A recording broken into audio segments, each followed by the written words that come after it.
Keep running your mouth, and I'll make you regret it. Officer, I have done nothing wrong. I just need to understand why I was stopped. Fatima responded. You were stopped because you're standing where you don't belong. Lambert stepped forward and reached for her arm. In a single motion, her arm reflexively pulled back. That's resisting. Get on the ground and put your hands behind your back, he shouted. Fatima's knees met the pavement. Lambert moved behind her and snapped the cuffs onto her wrists. What Officer Lambert didn't understand was that those handcuffs had just triggered a call straight into the Pentagon, and that call may have just cost him everything. Before continuing, comment where in the world you are watching from and make sure to subscribe, because tomorrow's story is one you can't miss. The August heat was already building at 7 in the morning. Fatima Wilson had been running for 22 minutes. Her breathing was steady. Her footfall was even. Left, right, left. The same rhythm she had kept every morning since she was 19 years old, and a drill sergeant with a voice like gravel had told her that discipline wasn't something you felt. It was something you did. She had never forgotten that. She had never stopped running. She wore a white sleeveless tank top, black shorts, and pink running shoes that had logged more miles than most cars. Her long braids swung loose behind her with every stride, catching the early morning light. The small armband carrier was strapped to her left forearm, her phone and ID tucked inside it, snug against her skin.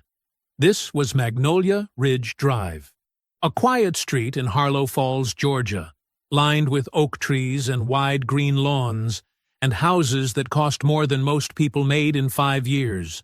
Her mother, Emilia, had lived 3 blocks from here for 20 years. Fatima had grown up coming to this neighborhood. She knew every curve of this road. None of that had ever mattered before. She passed a pale blue house on her left.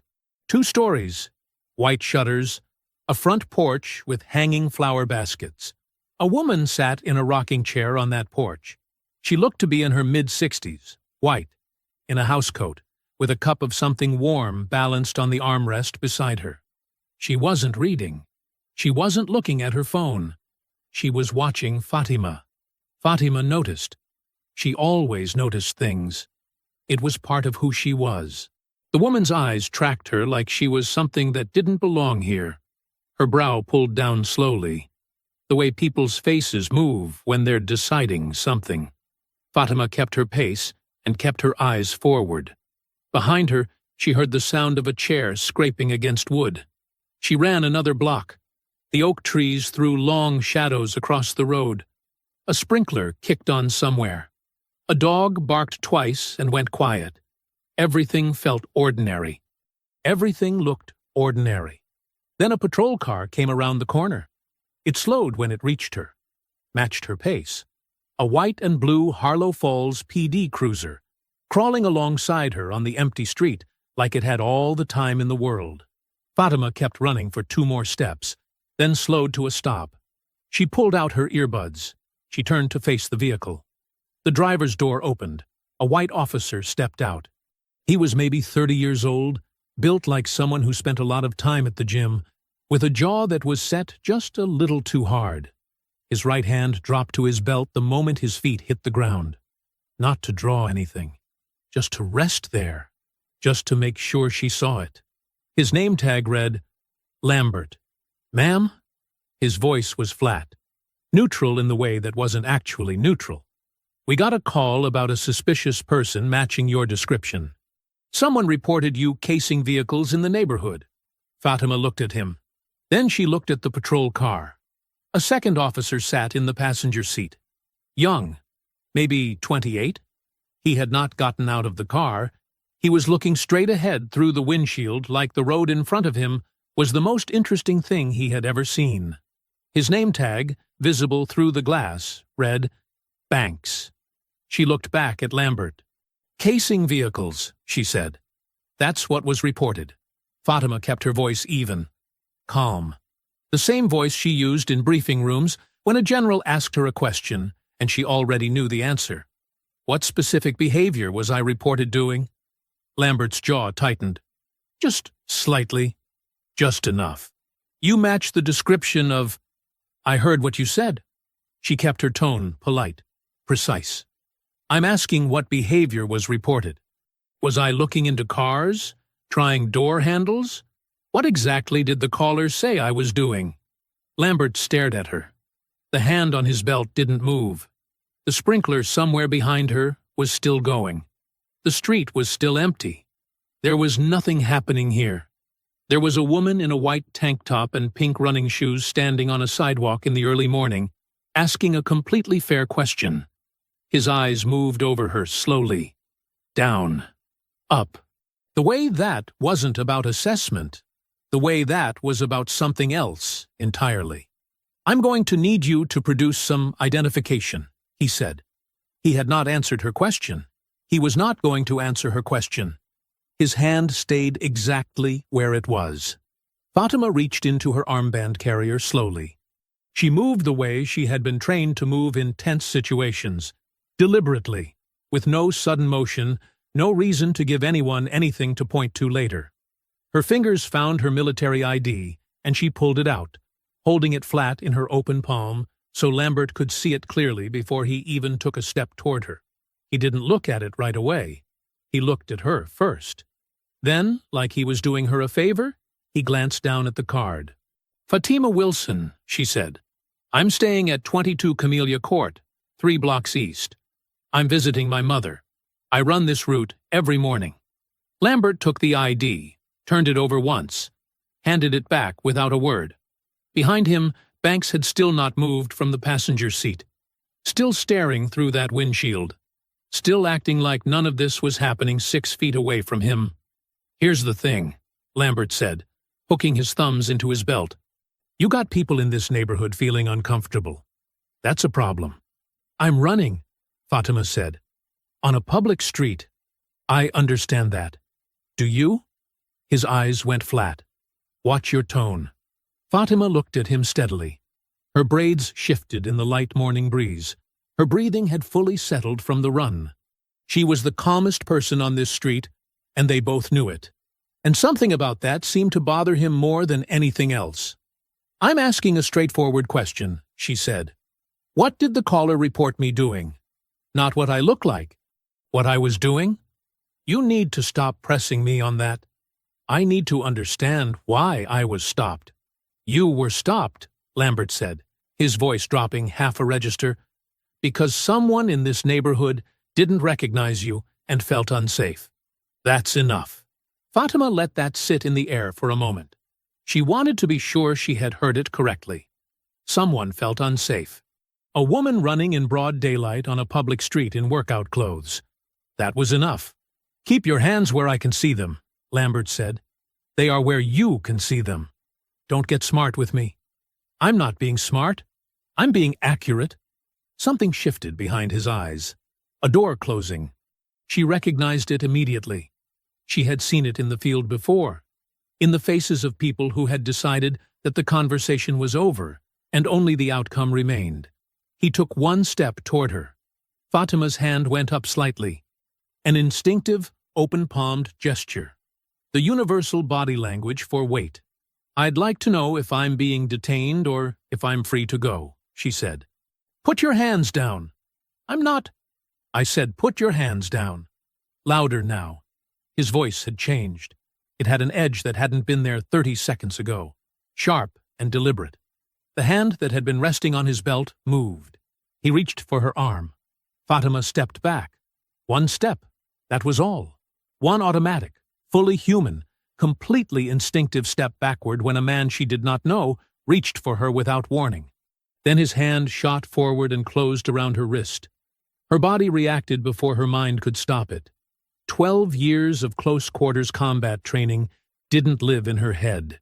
It lived in her muscles, her tendons, the deep automatic wiring of someone who had been grabbed in training exercises hundreds of times and taught every single time to pull away and create distance. Her arms snapped back toward her body. A single, sharp pull. Less than a second. The kind of motion that was as involuntary as blinking. She caught herself immediately. Went completely still. hands open, body straight. But it was already too late. "She's resisting!" Lambert's voice shot up the street like a signal flare. "She's resisting! Banks, get out here!" The passenger door flew open. Everything happened fast after that. Lambert's hand closed around her wrist again, harder this time. She did not pull away. She went absolutely still.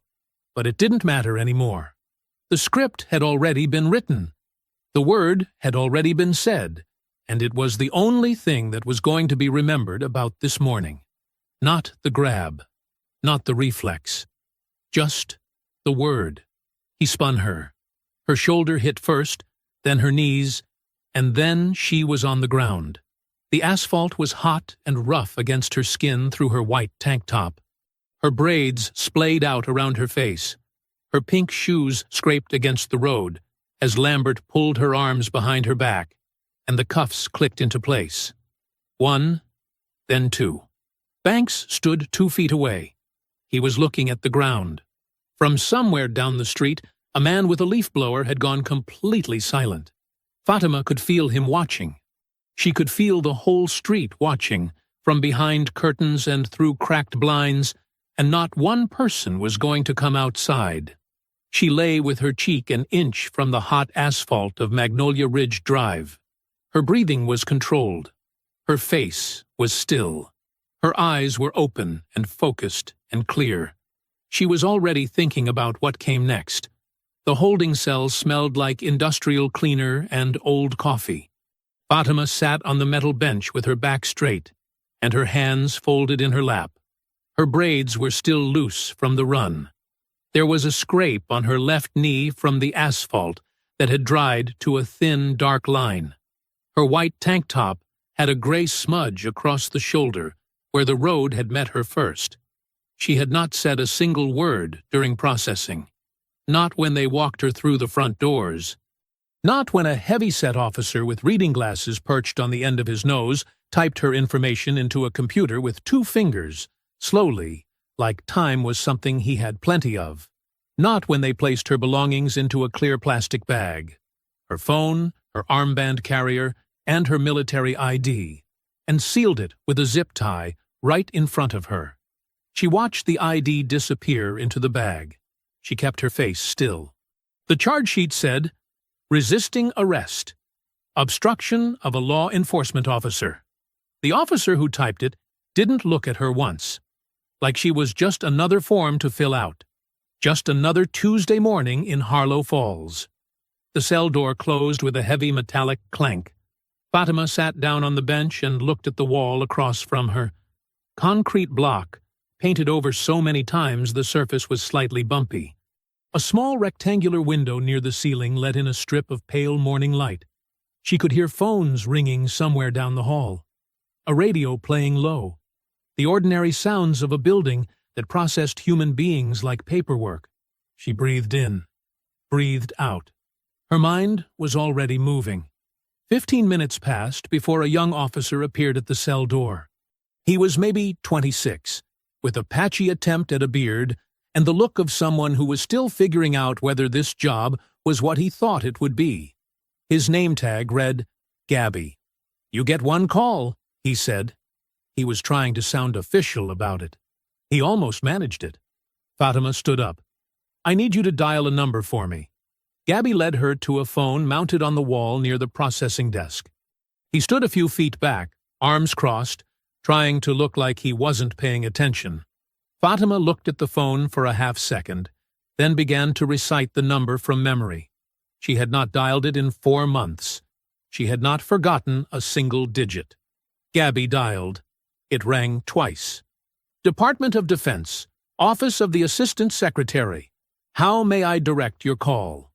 The voice on the line was crisp, professional, completely routine. To the person on the other end, this was just another call in a long morning of calls. Fatima's voice, when she spoke, was just as crisp, just as steady. "This is Major Fatima Wilson, Military Intelligence Corps, currently assigned to Fort Gillem, Georgia. Badge number Foxtrot Niner 74 Alpha.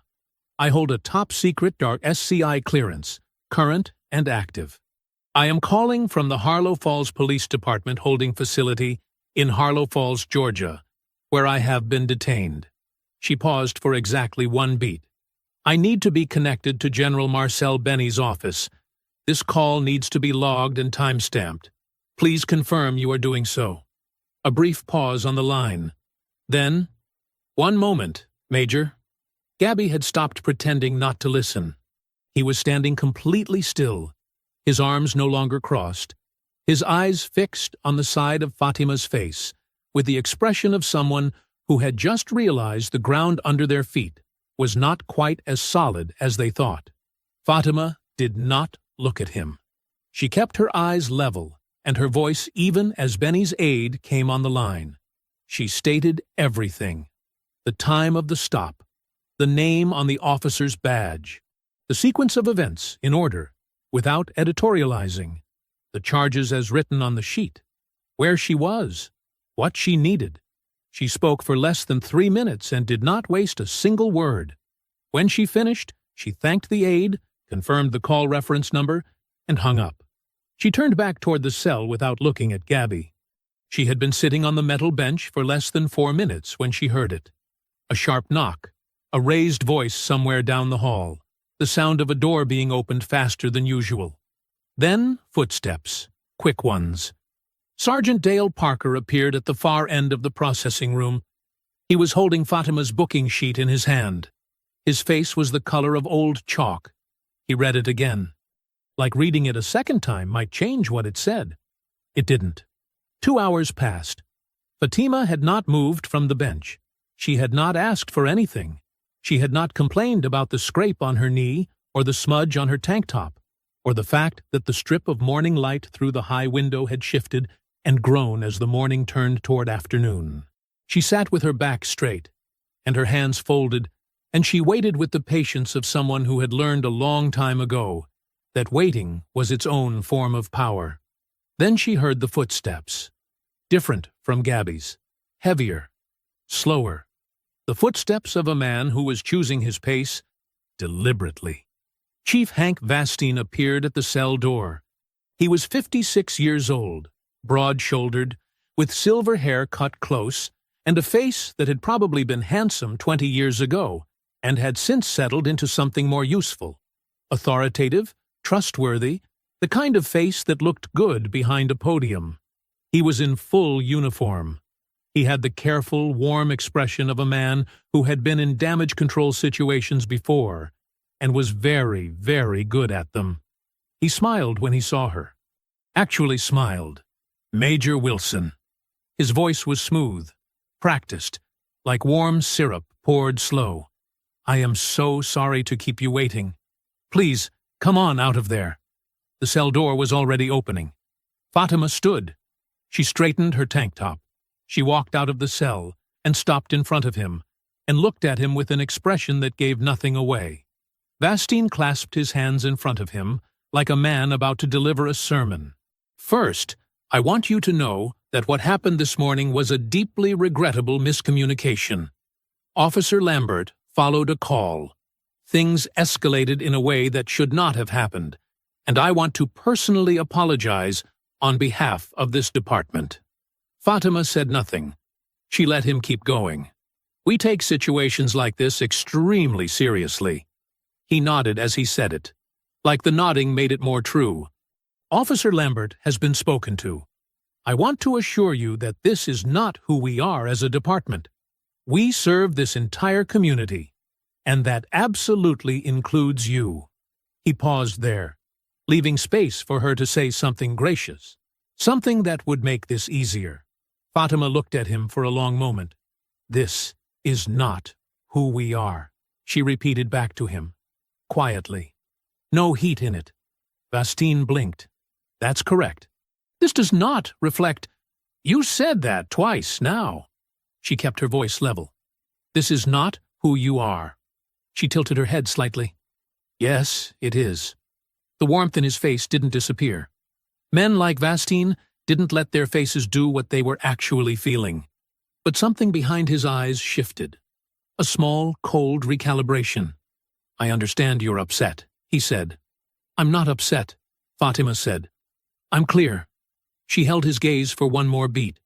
Then she turned to the processing desk, where Gabby was already holding out her clear plastic bag with the zip tie cut open. She took it. She removed her military ID first and clipped it back onto her armband carrier, snapping it into place with a small, clean sound. Then her phone. Then the carrier itself, strapped back onto her left forearm where it belonged. She walked out of the Harlow Falls Police Department without looking back. The drive to Amelia's house took 4 minutes. Amelia opened the front door before Fatima even reached the porch steps. She had clearly been watching from the window. She was 62 years old, small and sharp-eyed, wearing her house dress and the expression of a woman who had been praying hard for 2 hours and was not entirely finished. "Baby." Her voice broke on the single word. She pulled Fatima into a hug that was tighter than her frame suggested she was capable of. Fatima let herself be held. Just for a moment.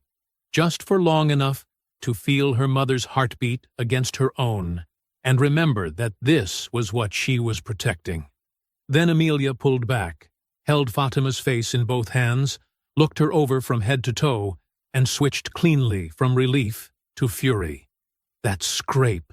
She pointed at Fatima's knee. "That is from their pavement." "Mama! Don't mama me." She was already moving toward the kitchen. "Sit down. I'm making tea, and then I am going to tell you exactly what the Lord has planned for men like that, because I have had 2 hours to think about it, and I have some very specific thoughts." Fatima sat on the porch steps and listened to her mother move around the kitchen. The tap running, the cabinet opening, the soft clatter of 2 cups being pulled from the shelf. The afternoon had settled into something almost peaceful. Cicadas in the oak tree. A lawnmower 2 streets over. The ordinary sounds of a Tuesday in a quiet neighborhood. Amelia came back with 2 cups of sweet tea and sat beside her daughter on the porch steps. She handed Fatima her cup and rested her free hand over Fatima's and held it there. The evening light was coming in soft and golden across the lawn. Fatima took a slow sip of tea. Her record was clean. Benny's office had the account. Lambert had been spoken to. She had walked out. Maybe, just maybe, the worst of it was already behind her. She let herself believe that. Just for now, just for this moment, with her mother's hand warm over hers, and the tea sweet on her tongue, and the evening coming in gold across the grass. She let herself believe it. The sweet tea was still cold when Fatima's phone lit up. She was sitting in Amelia's living room, legs stretched out on the couch, her knee cleaned and bandaged, where Amelia had fussed over the asphalt scrape with antiseptic and quiet fury. The evening news was on the television, but the volume was low. Amelia had fallen into a light doze in the armchair across the room, her reading glasses still on, a church newsletter folded in her lap. Fatima looked at her phone. A news notification from the Harlow Falls Gazette sat on her screen. She tapped it. The headline read, "Neighborhood Incident with Police Draws Scrutiny. Department Stands by Officers' Actions." She read it once. Then she read it again. Then she pressed play on the embedded video. Body camera footage. Lambert's perspective, slightly tilted. The timestamp in the corner. She watched it carefully. It began mid-conversation, after she had already handed over her ID, after she had already answered every question he had bothered to ask. The clip picked up at the moment she stepped back, her single step, her arm pulling reflexively from his grip. Then the ground coming up fast as he forced her down. It ended there, clean cut, nothing before. Nothing about the reach. Nothing about his hand closing around her wrist without warning. 43 seconds of footage that told exactly the story someone wanted it to tell. Fatima set the phone face up on the cushion beside her and stared at the ceiling. Amelia's slow, steady breathing filled the quiet room. The news anchor on the television was talking about something else entirely. Weather, a local fundraiser, like nothing had happened today on Magnolia Ridge Drive. She picked the phone back up and read the article. Chief Vastine had provided a statement. It described the encounter as a routine response to a community welfare call that escalated due to the subject's non-compliance. The department, Vastine said, had reviewed the body camera footage and found that Officer Lambert had acted within established protocols. There was one quoted line from an unnamed department spokesperson at the very bottom of the article. "The safety of all Harlow Falls residents remains our top priority." Fatima Q. put the phone down. She did not sleep well that night. By the next morning it had spread. She sat at Amelia's kitchen table with her coffee and watched it happen in real time. A regional radio station out of Atlanta had picked up the clip. Their framing? Woman resists officers. During routine, stop, claims racial harassment. The comments on the Gazette's post had filled overnight. She read enough of them to understand what she was dealing with, and then stopped reading. Reading more would not help her. Amelia came into the kitchen, took one look at Fatima's face, and poured herself a cup of coffee without asking any questions. She sat across the table and waited. "They edited the footage," Fatima said. Amelia wrapped both hands around her cup. "Of course they did. It starts after everything that mattered already happened." Amelia sipped her coffee. "And who put that clip out there?" Fatima looked at her. "Vastine." Amelia nodded slowly, like this confirmed something she had already known. "That man moved fast." "He moved last night," Fatima said, "before I could say a single word publicly." She turned her phone face down on the table. "He wrote the story first." That afternoon, a certified letter arrived at Amelia's front door. Fatima signed for it, brought it inside, and opened it at the kitchen table. Official Harlow Falls PD letterhead. Parker's signature at the bottom.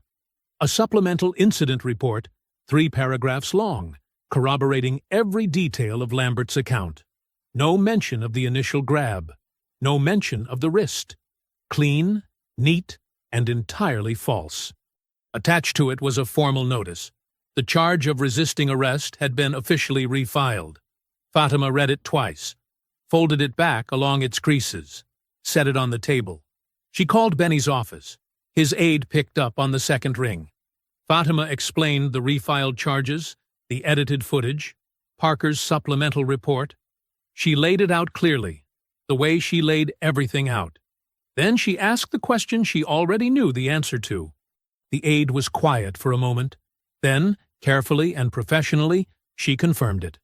The Department of Defense could not intervene in a local criminal proceeding. This was outside their jurisdiction. General Benny was aware of the situation and monitoring it closely, but the department's hands were tied.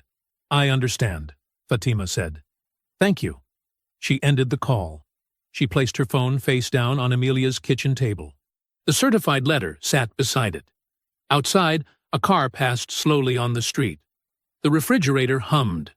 Amelia stood in the doorway with her arms folded gently across her chest, watching her daughter. Fatima looked at her hands flat on the table. She was going to have to build every single piece of this herself. No cavalry. No rank-pulling doors open from above. Just her, the truth, and whatever she could construct from it. She reached across the table, picked up her phone, and turned it face up. Time to get to work. Fatima was up before sunrise. She had not needed an alarm. She rarely did. Her body kept its own schedule. 6 hours, eyes open, feet on the floor. It was a habit the Army had built into her so deep it had become indistinguishable from who she was. She made coffee. She pulled out a fresh legal pad from the small office supply bag she had bought the evening before at the drugstore 2 blocks from Amelia's house. She uncapped a pen.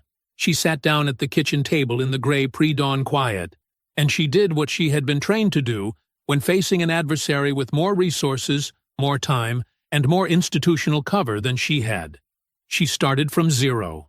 She built up. The first page of the legal pad became a timeline. Every moment from Magnolia Ridge Drive, written out in precise chronological order. Times, locations, exact words where she remembered them, physical actions in sequence. She had been trained to document. She did it now with the same care she would give an intelligence report that was going to cross a general's desk. The second page, names, Lambert, Parker, Vastine, Banks, Gabby, the woman on the porch, every person who had been present, every person who had made a decision. The third page, what she needed, evidence, witnesses, legal representation, Lambert's history. That last item she underlined twice. The public records request took her 40 minutes to draft correctly. She had done enough legal writing in her military career to know how to make a request specific enough to get real documents and broad enough not to miss anything important. She filed it electronically with the Harlow Falls PD Records Division before 8 in the morning, requesting Officer Travis Lambert's complete complaint and disciplinary history for his full tenure with the department. Then she laced up her pink running shoes and went to work on the second item. Witnesses. It took her 3 evenings. She was methodical about it. She did not knock on doors randomly. She watched first. Who walked their dogs in the evening? Who sat on their porches? Who moved through the neighborhood with the slightly guarded posture of someone who had learned to keep their eyes down? She introduced herself simply. Her name, her mother's address, why she was here. She did not lead with what had happened to her. She asked questions, and she listened. By the third evening, she had 5 accounts. Mario, 61, who had been stopped twice by Lambert in 14 months while walking to the bus stop 2 blocks from his house. Each time, Lambert had told him he matched the description of someone reported in the area. Mario had never filed a complaint. "I got grandkids," he told Fatima at his front door, his voice low. "I can't afford to be on that man's radar." Tamara, 44, who had been questioned in a grocery store parking lot while loading bags into her car. Lambert had told her the vehicle she was driving had been flagged. It had not been flagged. She had the paperwork to prove it. She had not reported it either. "What's the point?" she said. She said it the way people say things they have been saying for a long time. 3 more. Different faces, different details, same shape, the same officer, the same tone, the same outcome. Nothing reported, nothing documented, nothing done. Each of them had absorbed what happened and moved on because the alternative had seemed worse. Fatima wrote everything down. She thanked each of them. She did not make promises she could not keep. That night she called the number her JAG office contact had given her. Sabrina Hill answered on the second ring.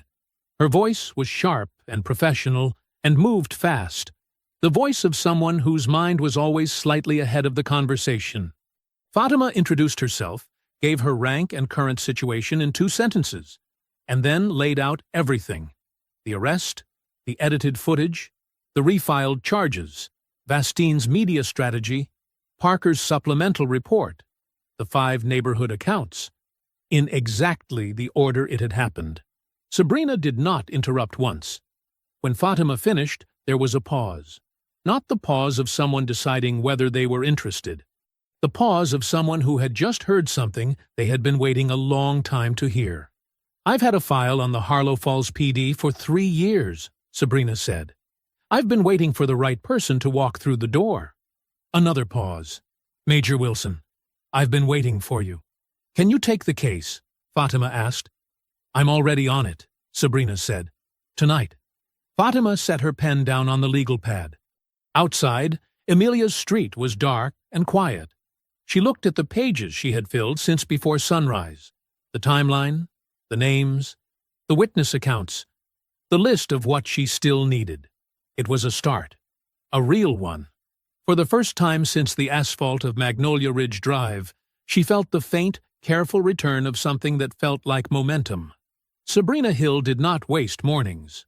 By 8 a.m., the day after she took the case, she had already sent Fatima a 3-page intake document, a signed retainer, and a list of 12 items she needed gathered within the week. Fatima printed everything at the library 2 blocks from Amelia's house and had half the list completed before lunch. They were moving. That felt important. What neither of them fully understood yet was that Vastine was already moving faster. The first sign came through Sabrina. She called Fatima just after noon, her voice still professional, but with a new tightness underneath it. The city's legal department had filed a motion that morning to restrict the release of departmental personnel records, citing an ongoing internal review of the incident. The same records Fatima had formally requested 4 days ago. The motion didn't deny the request outright. That would have been too visible. It simply buried it under procedure.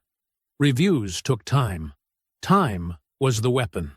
"How long does the motion buy them?" Fatima asked. 60 days minimum, Sabrina said. Possibly 90. Fatima wrote it down on her legal pad, circled it, kept going. The second sign came 2 days later, through the local news.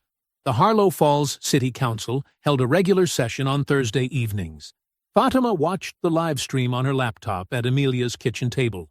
Agenda Item 7, introduced near the end of the meeting when most people had already stopped watching, was a resolution commending the Harlow Falls Police Department for its exemplary commitment to community-oriented policing and public safety. 6 of the 7 council members voted yes without discussion. The resolution passed in 4 minutes. Amelia, watching over Fatima's shoulder with her reading glasses on, made a quiet sound of disgust.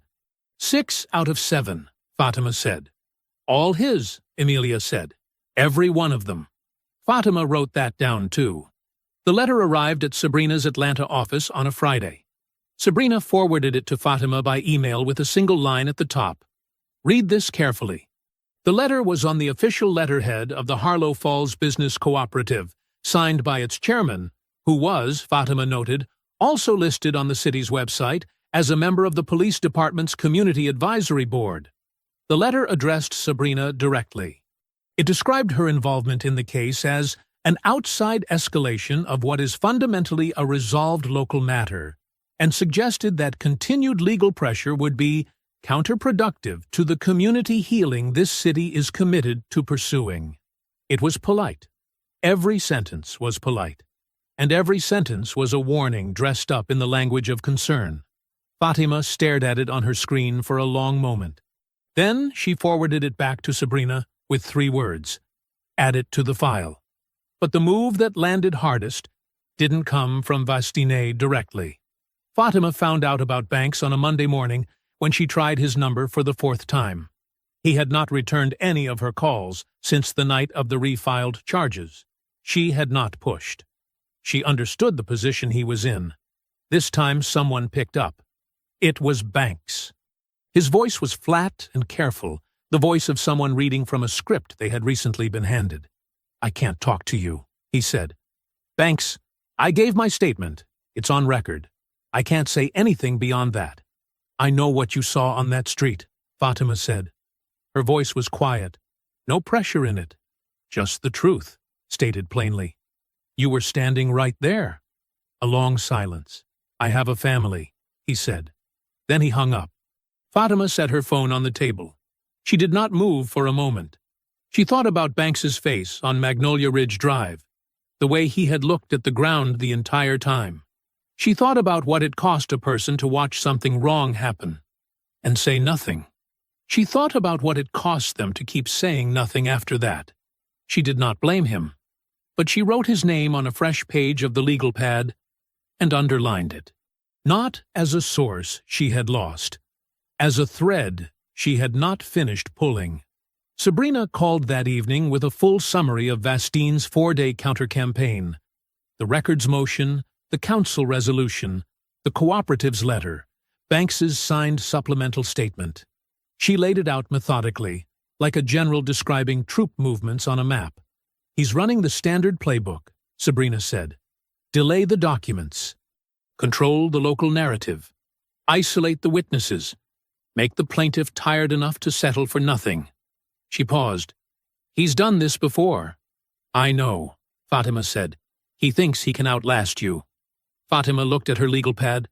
3 pages of notes since this morning alone. Her pen was running low on ink. She made a mental note to buy another one tomorrow. "He's wrong," she said. 3 days had passed since Banks hung up the phone. Fatima and Sabrina had kept working. Sabrina was building the legal framework in Atlanta. Fatima was at Amelia's kitchen table every morning before sunrise, adding to her files, cross-referencing dates, tracking every public move Vastine made. The work was steady. The momentum, while slow, was real. Then Vastine found a different kind of weapon. Amelia was already up when the first call came. She was at the stove, making breakfast, the radio on low, when the phone rang. Fatima heard her mother answer it from the hallway. The warm, familiar way she always answered, her name like a greeting. Then a pause. Then the tone of Amelia's voice changed. Fatima came into the kitchen. Amelia had her back to the stove, the spatula still in her hand, her brow pulled tight. She was listening more than talking.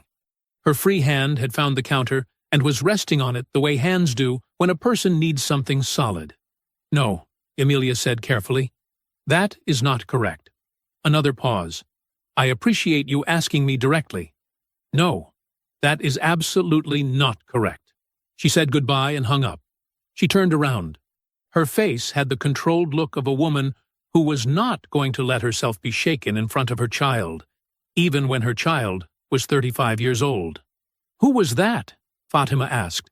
"Sister Pearl from the Tuesday prayer group." Amelia set the spatula down. "She saw something online. She wanted to ask me before she said anything to anyone else."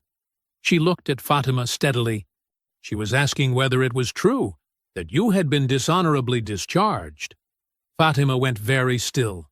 "She's not the first one this morning," Amelia said quietly. Fatima found it within 10 minutes. A political blog out of Atlanta, the kind of site that had no masthead, no named editor, and a comment section that moved fast. The post had gone up sometime in the early hours of the morning. The headline read, "Questions Surround Record of Woman at Center of Harlow Falls Police Controversy." The sourcing was attributed to law enforcement officials familiar with the matter. The claims were specific enough to sound credible, and vague enough to be impossible to immediately disprove. Fatima's rank was described as unverified. Her record allegedly contained disciplinary flags, and her account of the arrest was characterized as inconsistent with available evidence. Every single word of it was a lie. Fatima's sister, Kimberly, texted from Charlotte 40 minutes later. A screenshot of the blog post, 3 question marks. Then, "Fatima, what is this?" Fatima called her immediately and spent 20 minutes on the phone walking Kimberly through exactly what was real and what wasn't. Kimberly was upset in the way that people who love you get upset. Not at you, but near you, the fear coming out sideways as frustration. Fatima was patient. She answered every question. She kept her voice level the entire time. After the call, she contacted her unit's public affairs liaison at Fort Gillem and initiated a formal record correction request through military channels. The paperwork would take time. The truth always moved slower than the lie that was designed to replace it. By midday, Amelia had fielded 4 more calls from church friends. That night, Fatima sat alone at the kitchen table. Amelia had gone to bed an hour ago after making Fatima eat something, rice and chicken, the food she had cooked for every hard moment of Fatima's childhood, and kissing her on the top of her head the way she had done when Fatima was 8 years old. Fatima had let her. She had eaten every bite. Now it was midnight, and the house was quiet, and the documents were spread across the table in front of her, and she let herself finally feel the full weight of it. The asphalt against her cheek, the specific sound the cuffs made, 2 small mechanical clicks that she could still hear if the room was quiet enough. Lambert's voice, flat and practiced, saying she's resisting before she had done a single thing wrong. Her military ID disappearing into a plastic bag. She thought about the women who had faced this same thing. All of them, every one who had stood on a sidewalk, or sat in a patrol car, or been walked through a processing room, without a Pentagon number in their memory, without a general who picked up on the second ring, without a clearance that made a desk officer go pale. She sat with that for a long time. Then she set it down, deliberately, the way you set down something heavy that you have been carrying long enough. She picked up her pen. She reached for her phone. She did not call Benny's aide.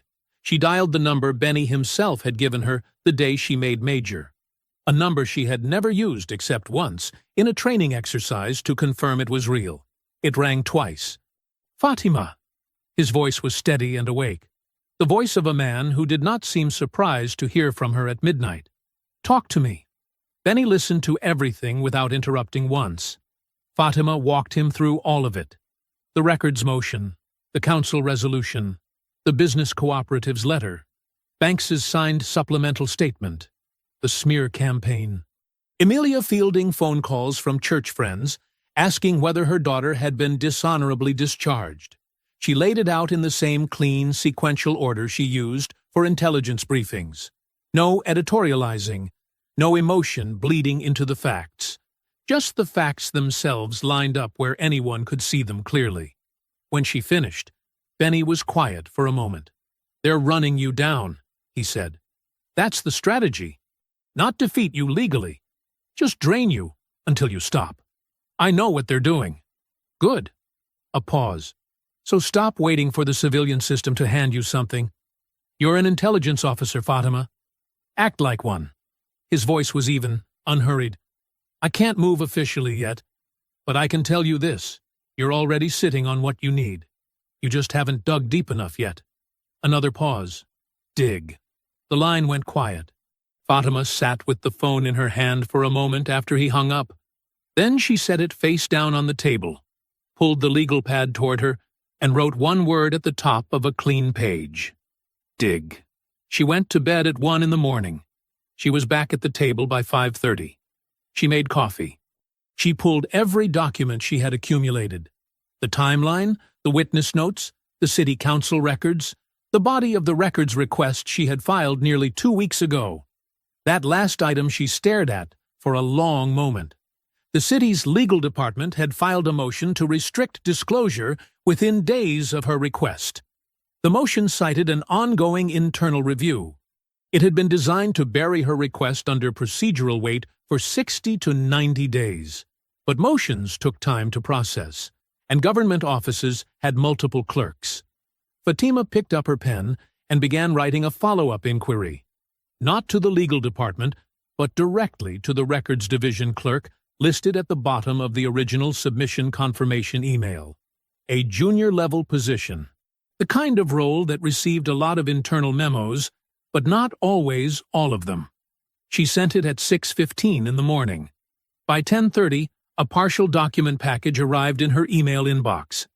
The covering note from the clerk, a young woman named Tricia, whose email signature included a small daisy icon, said simply, "Per your original request, please find the attached records available for release at this time. Additional materials remain under review." The clerk had processed what she could by routine. She had never been copied on the suppression memo. Nobody had thought to tell her to stop. Fatima opened the attachments. Most of it was what she expected. Standard incident logs, commendation letters, a use of force training certificate.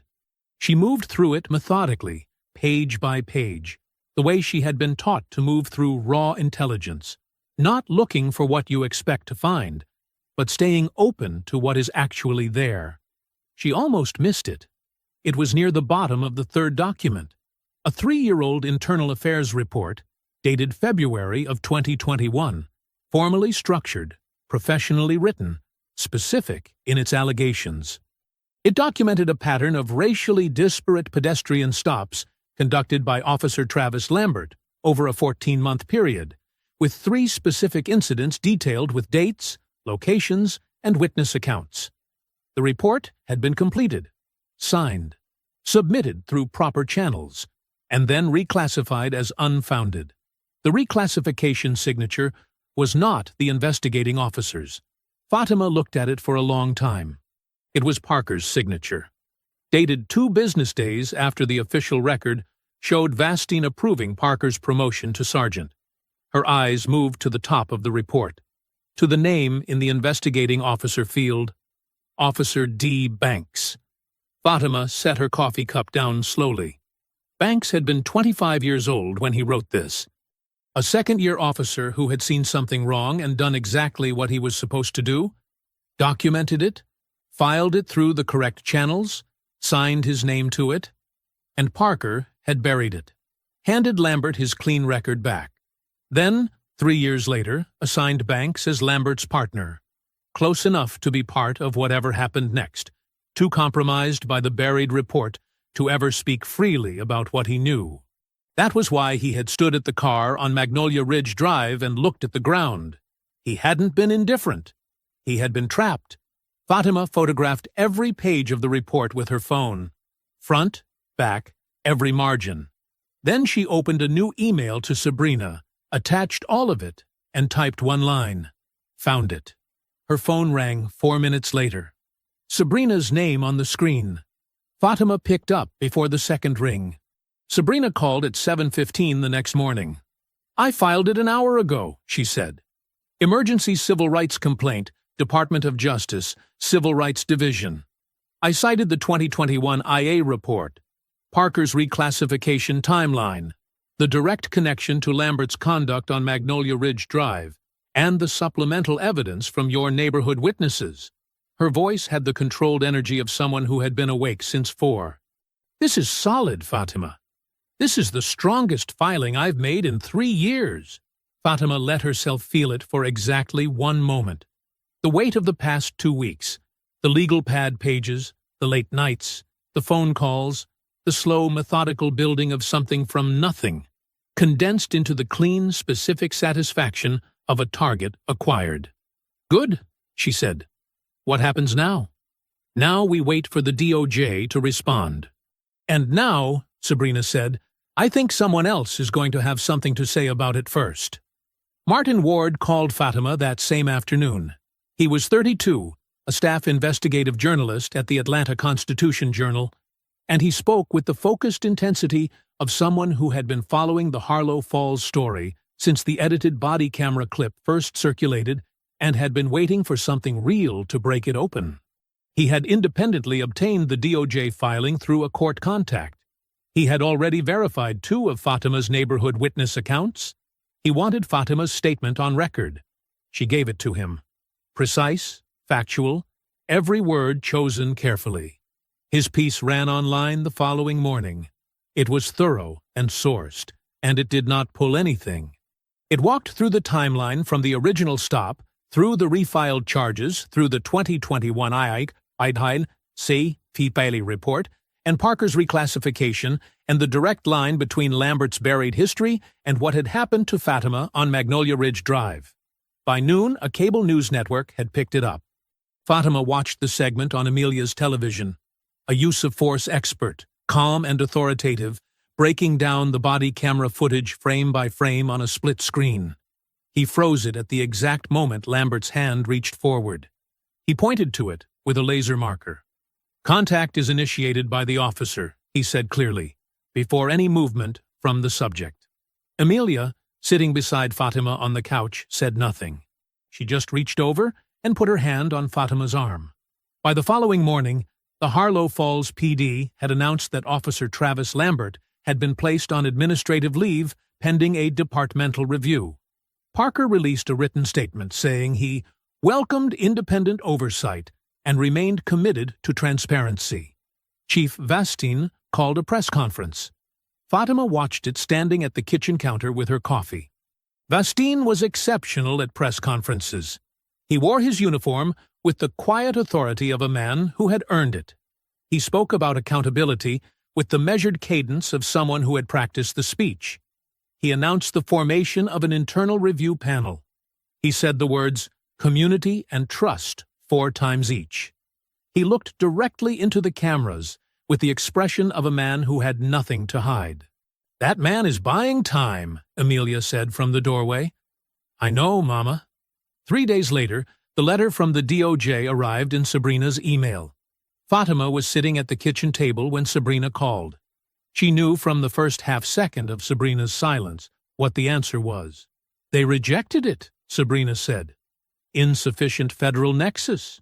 Same wall that stopped 100 cases before this one. A pause. I'm going to appeal. But, Fatima, the appeal timeline is 6 to 10 months minimum. Fatima wrote it down, circled it, set her pen down. The next blow came the same afternoon. A certified letter addressed to Fatima personally, forwarded from Sabrina's office. The Harlow Falls Police Officers Benevolent Association had filed a defamation lawsuit against her. The claim alleged that her public statements had caused measurable professional and emotional harm to Officer Travis Lambert. The filing was 41 pages long. Sabrina called about it an hour later. It's a pressure tactic, she said firmly. Thin as paper. It'll get dismissed. She paused. In 6 to 8 months. The following morning, the department announced that Sergeant Dale Parker had been reinstated from administrative leave after 68 hours. The internal review panel had found no basis for sustained action. Then Martin Ward called. I have a source inside City Hall, he said. His voice was different from his earlier calls. Lower, more careful.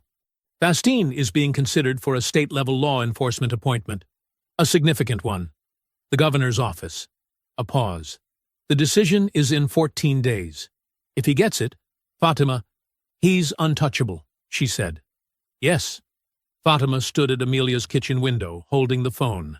Outside, the small garden she had started planting the first week of her leave was coming in green and steady along the back fence. She had put those seeds in the ground on a quiet morning before any of this had happened. She stared at it for a long time without moving. Fatima did not reach for her legal pad in the morning. She lay in the dark of Amelia's guest room and listened to the house. The refrigerator cycling on in the kitchen. A bird starting up outside the window. The particular early morning silence of a neighborhood that was still deciding whether to wake up. She stared at the ceiling for a long time. Then she got up, got dressed, and walked down the hall to her mother's room. Mama, she said softly through the door. Get up. We're going to church. Amelia did not ask any questions. She was ready in 30 minutes. Church dress, good shoes, her small gold earrings that she only wore on Sundays and special occasions. She handed Fatima a travel mug of coffee without a word, and they drove through the quiet Sunday morning streets of Harlow Falls, together with the gospel station playing low on the radio. The church was 20 minutes away. Red brick, white steeple, a parking lot that filled fast on Sunday mornings. Fatima had been coming here since she was 4 years old, sitting between her parents in the third pew from the front, her feet not quite reaching the floor. Her father had been gone for 11 years now. The pew was the same. She sat in it now. The choir opened with something slow and full, the kind of song that didn't ask anything of you, just moved through the room like warm air, and let you feel whatever you were carrying without having to explain it to anyone. Fatima did not sing along. She just sat. She let the music do what it was supposed to do. She did not think about Bastine. She did not think about the governor's office, or the 14-day window, or the defamation lawsuit sitting in Sabrina's file. She did not build arguments, or map strategies, or turn evidence over in her mind looking for angles. She was simply her mother's daughter, sitting in the third pew. For one morning, that was enough. Amelia sang every word of every song with her eyes closed, and her chin lifted slightly, the way she always had. At one point, she reached over without looking and put her hand over Fatima's. Fatima turned her palm up and held it. After the service, Amelia made Sunday dinner. Baked chicken, rice, green beans with smoked turkey, cornbread in the cast-iron skillet that had been in the family longer than Fatima had been alive. The kitchen filled with the kind of smell that reached back through your whole life and grabbed you somewhere deep. They ate at the kitchen table together without turning on the news, without opening a laptop, without mentioning Lambert or Bastine or Sabrina or the case at all. Amelia talked about Sister Pearl's new grandbaby, about the church's fall fundraiser, about a television program she had been watching about people who restored old houses. Fatima ate and listened and asked questions and let herself be fully present in the ordinary, irreplaceable smallness of a Sunday afternoon with her mother. After she helped with the dishes, she called Kimberly. Her sister answered on the first ring, relieved to hear Fatima's voice without the case briefing tension that had colored their last call. They talked for 40 minutes about nothing important: Kimberly's kids, a co-worker situation, a trip Kimberly was planning. Fatima laughed at something her sister said, and it surprised her. The laugh. Real and unguarded. The kind that snuck up on you. When she hung up, she walked out into Amelia's backyard. The garden ran along the back fence, the one she had started planting the first week of her leave, before Magnolia Ridge Drive, before any of this.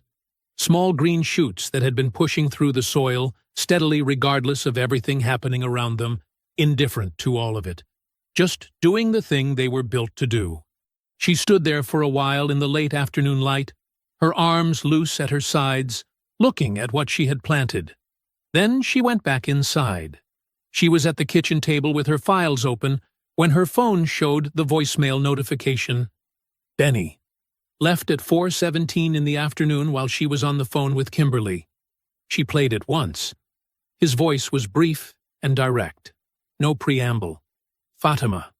Stop waiting for the civilian system to solve this on its own. There's a federal angle here that nobody has pulled yet. Send me everything. The IA report, the reclassification timeline, the certifications, all of it. Tonight. She played it a second time. Then she set the phone down, pulled her files into a single organized stack, and opened her laptop. She worked through the night. Organized, compiled, documented with the precision of someone who had been trained to present intelligence clearly enough that a decision-maker could act on it in under 3 minutes.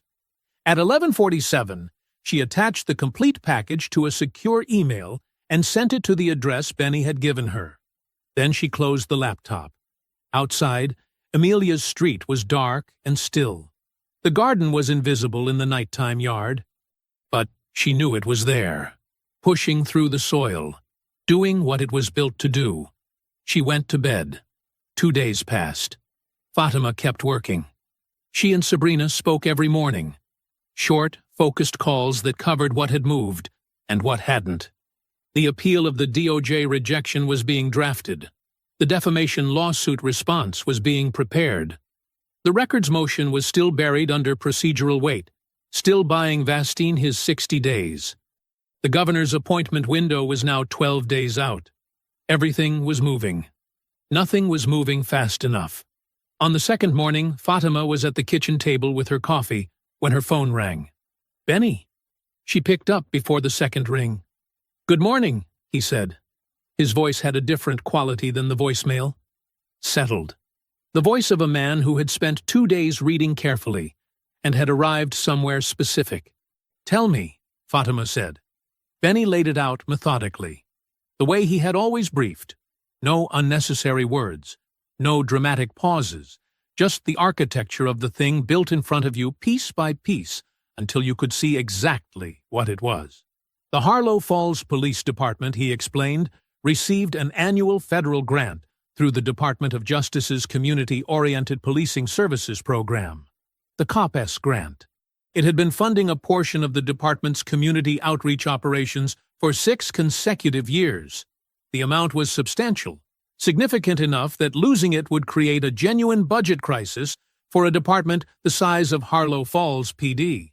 As a condition of receiving that grant every year, the chief of the department was required to sign a federal certification, a formal legal document affirming that the department had no documented pattern of civil rights violations and that all internal complaints had been properly reviewed and adjudicated through correct processes. Hank Vastine had signed that certification every single year, for 6 consecutive years. Fatima's hand tightened slightly around her pen. The 2021 Internal Affairs Report, Benny said. The one Banks filed and Parker buried. That report documented a specific, verified pattern of racially disparate stops by Officer Lambert over a 14-month period. It was completed. It was signed. It was submitted through proper departmental channels. A pause.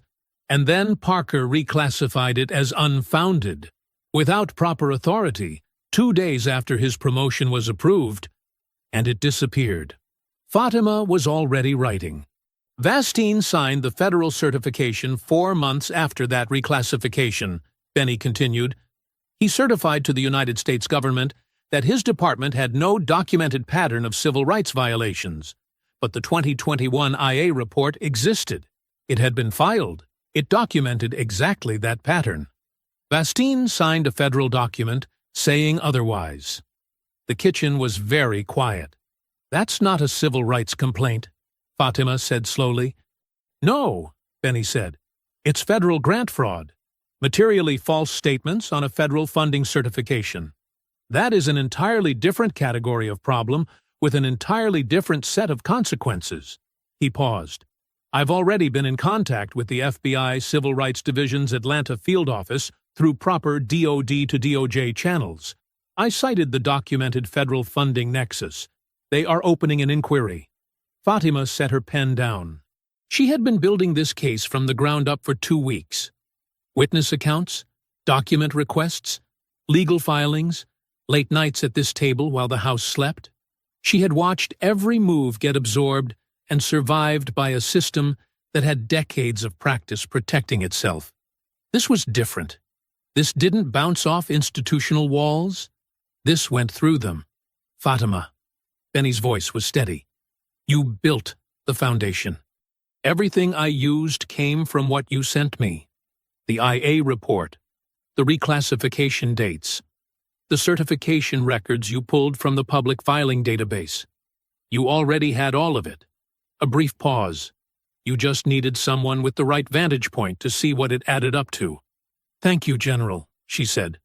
"Don't thank me yet. Get Sabrina on the phone." She called Sabrina before Benny had been off the line 60 seconds. Sabrina listened to the full briefing without speaking. Fatima could hear her typing on the other end. Fast, deliberate keystrokes, notes being made in real time. When Fatima finished, Sabrina was quiet for exactly 4 seconds. "Federal civil action," Sabrina said. "Not a civil rights complaint. A federal civil action anchored directly to the fraudulent grant certifications. Different jurisdiction, different evidentiary standard, different consequences." Her voice had the focused intensity of someone who could see the full shape of something clearly for the first time. "This is the angle that doesn't bounce off." "How fast can you file?" Fatima asked. "I'm already pulling the framework," Sabrina said. "Give me 48 hours." Fatima opened her legal pad to a clean page. At the top, she wrote one word in clear, deliberate letters. "Federal." She underlined it twice. Then she circled it. Outside Amelia's kitchen window, the morning was bright and still. 12 days until the governor's appointment decision. 48 hours until Sabrina filed. For the first time in 2 weeks, the timeline was moving in the right direction. 3 days after Benny made the call, 2 federal agents drove to a quiet street in a subdivision 20 minutes outside Harlow Falls. They arrived at 6:40 in the evening, when the workday was over, and the neighborhood was settling into its after-dinner routines. They drove an unmarked gray sedan. They parked at the curb and walked to the front door and knocked with the unhurried patience of people who were not in a hurry because they already knew what they needed to know. Daniel Banks answered the door in a t-shirt and basketball shorts. 28 years old. Off duty. Behind him, through the hallway, the television was on low. The smell of something cooked recently, garlic, something warm, still hung in the air. A pair of small women's shoes were by the door. He looked at the badges. He looked at the 2 agents. And something in his face, not surprise exactly, but the particular expression of someone who has been waiting for a knock they couldn't predict and somehow always knew was coming, shifted quietly into place. "My wife is home," he said. "We can talk on the porch," the lead agent said. They already knew what his 2021 report said. That was the first thing that registered. They weren't fishing. They weren't building from nothing and hoping he would fill gaps. They had the report. His report. The one he had filed at 25 years old through every correct channel. the one he had signed his name to and submitted with the specific faith of someone who still believed the system worked. And they had read it. All of it. "We're not here to pressure you," the lead agent said. She was calm and direct, her voice carrying the particular steadiness of someone trained to make difficult conversations feel navigable. "We're here because you have information relevant to a federal inquiry. What you do with that is your choice, completely." Banks sat on his front step, with his forearms on his knees, and looked at the street in front of him. A neighbor's kid was riding a bike in slow loops under the streetlight at the end of the block. The evening was warm. Somewhere close, a television through an open window. Ordinary sounds. Ordinary evening. He thought about Magnolia Ridge Drive. He thought about Fatima Wilson, face down on that asphalt in her white tank top and her pink running shoes, her braids spread out around her, the cuffs already on, and himself standing 2 feet away doing the only thing he had trained himself to do when Lambert did what Lambert did. Look at the ground and say absolutely nothing. He had been doing that for 3 years. He had done it when he filed the 2021 report and watched it come back, stamped unfounded with Parker's signature on it. He had done it when Parker handed him the new assignment, Lambert's partner, with a look that didn't need words to carry its meaning. He had done it on the phone with Fatima when she called and said, "I know what you saw on that street," and he had said, "I have a family," and hung up. He had a family. That was still true. He also had a conscience that had been charging interest on 3 years of silence and was now collecting. "Tell me what I need to do," he said. He gave them everything. A sworn statement, formal and detailed, that took 90 minutes to complete at his kitchen table while his wife, Maya, sat quietly in the living room and did not interrupt once. He authenticated his original 2021 report in its unaltered form. Every page, every signature, confirmed by the officer who had written it. He described Parker's reclassification in specific terms, including a conversation in Parker's office he had never documented but had never forgotten. He described the departmental culture he had observed over 4 years, the patterns, the practices, the silent agreements that everybody understood and nobody said out loud. He described his assignment as Lambert's partner for what it was. Not routine, not coincidental, a deliberate placement. Watch him and say nothing, or find out what happens to officers who don't know how to stay quiet. He described Magnolia Ridge Drive last. When he finished, the lead agent gathered the documents, thanked him, and told him what happened next. As they stood to leave, the agent paused at the door. "You did the right thing the first time," she said. "In 2021, you did it correctly." Banks nodded once. He didn't say anything. He closed the door and stood in his hallway for a long moment. Sabrina called Fatima at 9:40 that evening. Banks gave a full sworn statement, Sabrina said. Authenticated the 2021 report. Described the cover-up in detail. Described the assignment as a silencing tactic. A pause. "Fatima, this is the linchpin. This is what holds the entire federal civil action together." Fatima sat at Amelia's kitchen table in the quiet house. She thought about a 25-year-old officer sitting down at his desk and writing the truth carefully and correctly, and watching it disappear into Parker's desk drawer. She opened her legal pad to the witness page. She wrote D. Banks at the very top, underlined it once. Martin Ward called at 8:17 in the morning. Fatima was already at the table. Coffee made, legal pad open, the same position she had occupied most mornings for the past 3 weeks. She picked up on the first ring. "It's done," Ward said. "We've been working it for 6 days. I have 3 independent sources on the certification fraud, 2 corroborating the 2021 IA report timeline, and Banks's sworn statement has been entered into federal court record, which makes it public." A brief pause. "I wanted to call you before it went live. It posts in 45 minutes. Fatima set her pen down. "How much of it?" "All of it," Ward said. "Every thread." She read it the moment the link came through. It ran long, the kind of piece that a newspaper only publishes when it is completely certain of every word.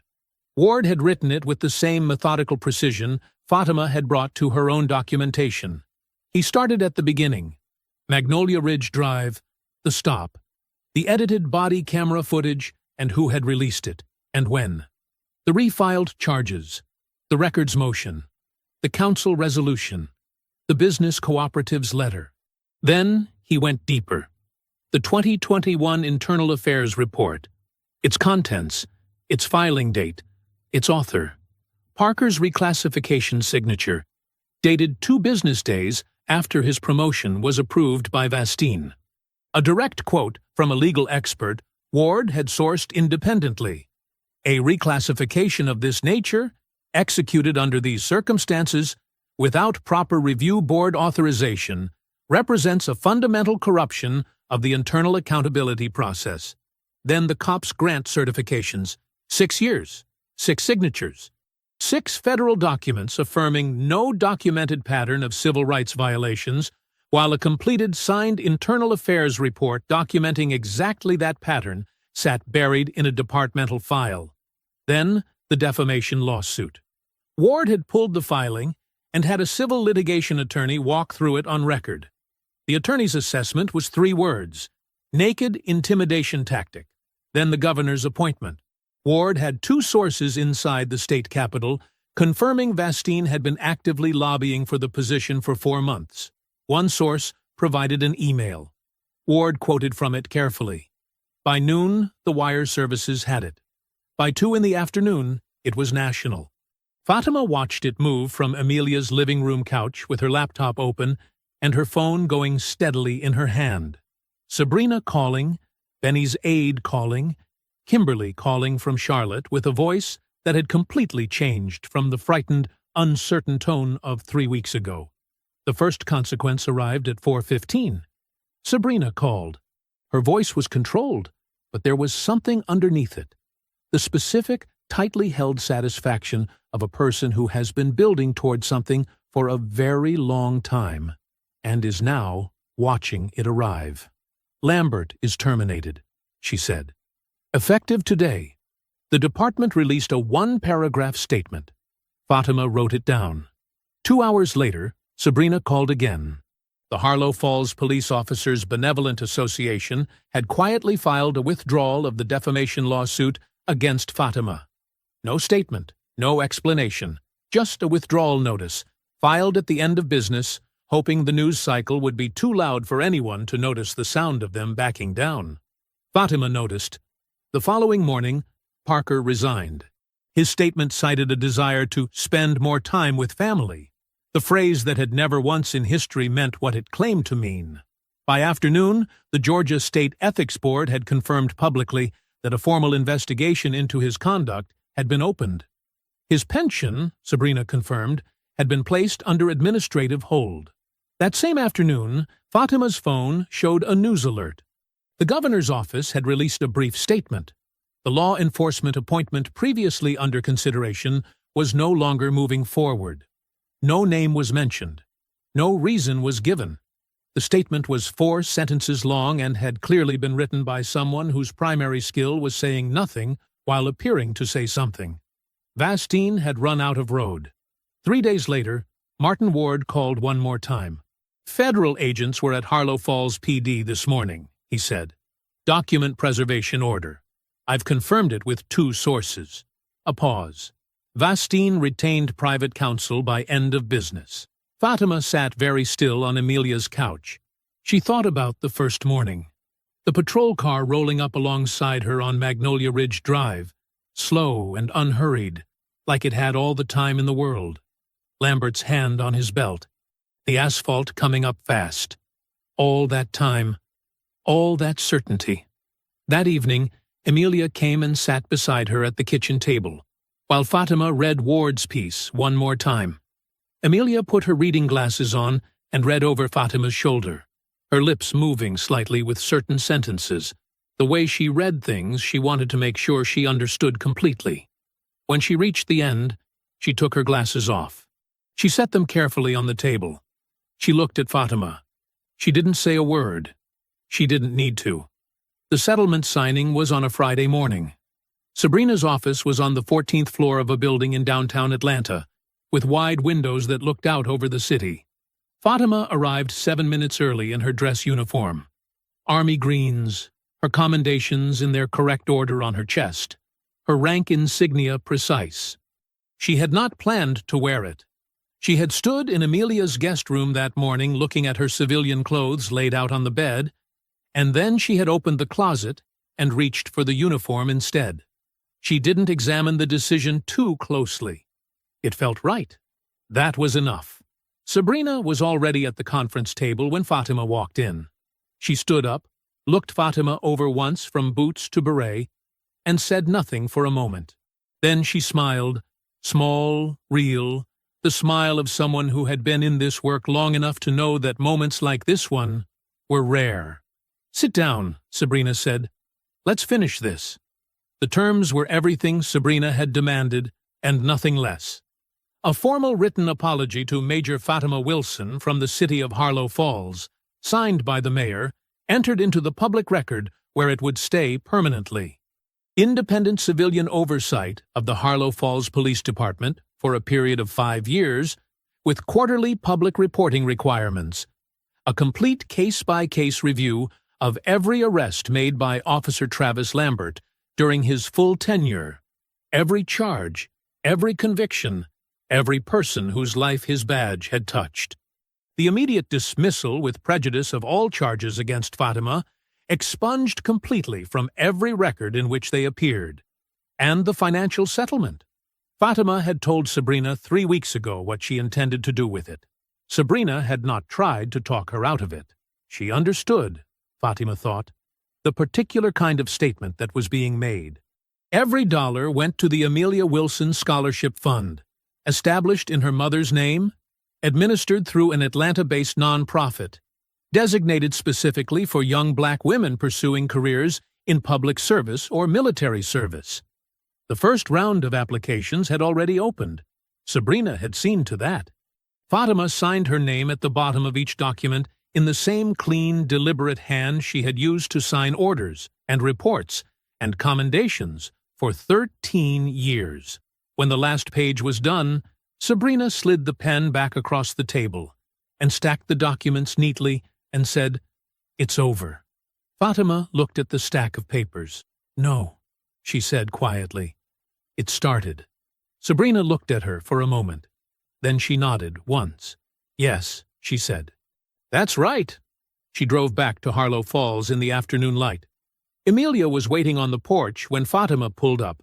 Had been waiting, Fatima suspected, for most of the morning.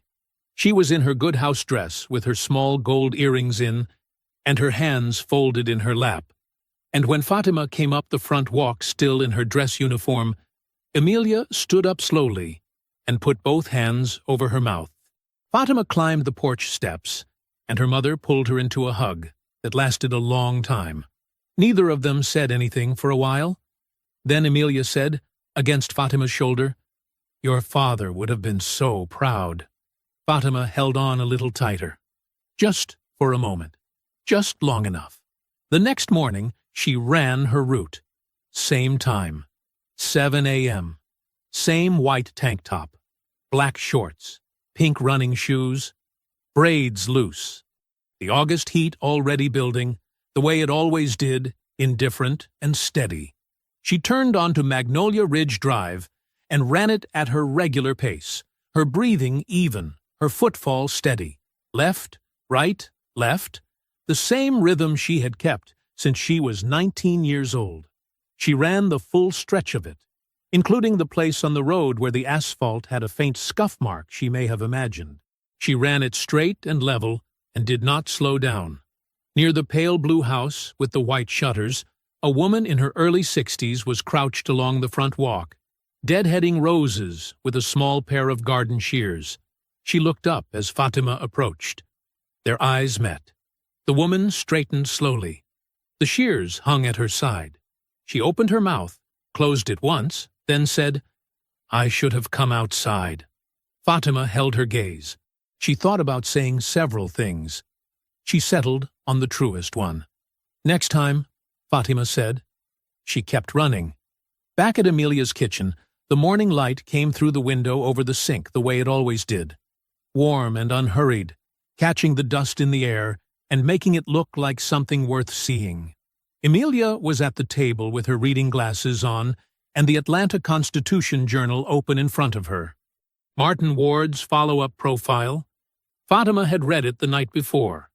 The headline read, "She kept her word." Amelia finished the last paragraph, took her glasses off, and set them on the table with the careful deliberateness of someone who needed a moment before they looked up. Then she looked up. She didn't say anything.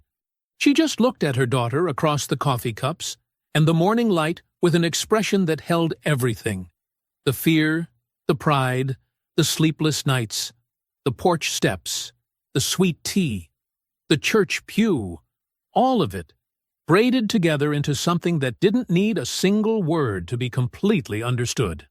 Fatima poured 2 cups of coffee, set one in front of her mother, sat down. Her leave ended tomorrow. She would go back to Fort Gillem, back to her unit, her work, the life she had built with both hands. The scholarship fund had 17 applications already. Sabrina had sent the number that morning with a single exclamation point, which from Sabrina was the equivalent of a standing ovation. Outside the kitchen window, the garden she had planted the first week of her leave, before Magnolia Ridge Drive, before any of it, was in full bloom along the back fence. Green and steady and completely unbothered, just doing what it had always been going to do, given enough time and enough ground. Fatima wrapped both hands around her coffee cup. Outside, the morning was ordinary and clear and entirely hers.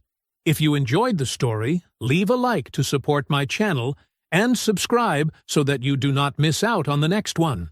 On the screen, I have picked 2 special stories just for you. Have a wonderful day.